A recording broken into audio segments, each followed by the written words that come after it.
আমি প্রসেনজিৎ সমাদ্দার আবৃত্তি করব কবি দেবলীনা খান্না ব্যানার্জি রচিত কবিতা হিসেবের খাতা।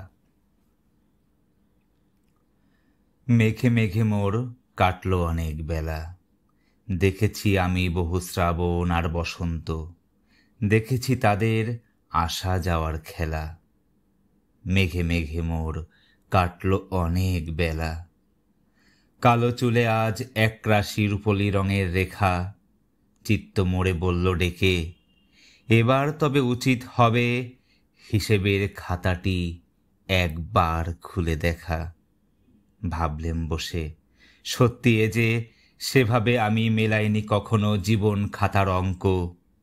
দেখি না একবার কি পেয়েছি, ভালো নম্বর নাকি শূন্য, উচ্ছ্বসিত মন প্রাণ নাকি নির্লিপ্ত নিঃশঙ্ক।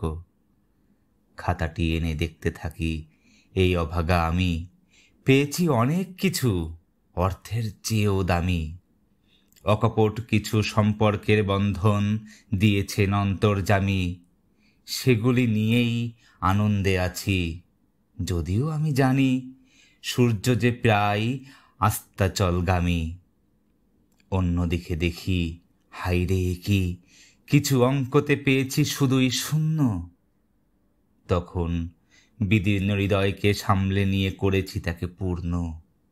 সন্তুষ্ট চিত্তে কঠিন পথে সংকটে বিপদে করেছি স্মরণ তাকে, যিনি পবিত্র পরম পুণ্য। জীবন শেষের সন্ধ্যাকালে অন্তর অস্ফুটে বলে, এখনো আমি অপূর্ণ। তবে কি কোনো কোনো ভালোবাসা হয়েছে বিবর্ণ? যদি কেউ দুঃখ দিয়ে থাকে মোর মনে, করে থাকে প্রতারণা হতভাগ্য মোর সনে, সে তো আমারই দুর্ভাগ্য, তার কিছু নয়। আমি তো তাকে করেছি যতন, বেসেছি ভালো নিশ্চয়। নাই বা ভালোবাসলো সে আমায়, নাই বা কাছে ডাকলো, নাই বা এলো কাছে কঠিন সময়ে, নাই বা আবেগের ঢেউয়ে ভাসলো। আমি তো তাকে আপন বলেই ভেবেছি, আমি তো তাকে আপন বলেই ভেবেছি, হৃদয়ের মাঝে রেখেছি।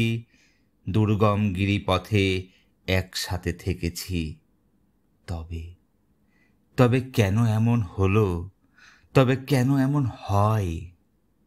সে যে আমার বন্ধু স্বজন, একান্ত আপন, আমারই কোনো সহসাথী সহযাত্রী ভেবেছিলাম তাকে বিশ্বাস করে। এই ভাবনা কি মোর অপরাধ, অন্যায়? প্রকৃত বন্ধুর এই কি তবে পরিচয়?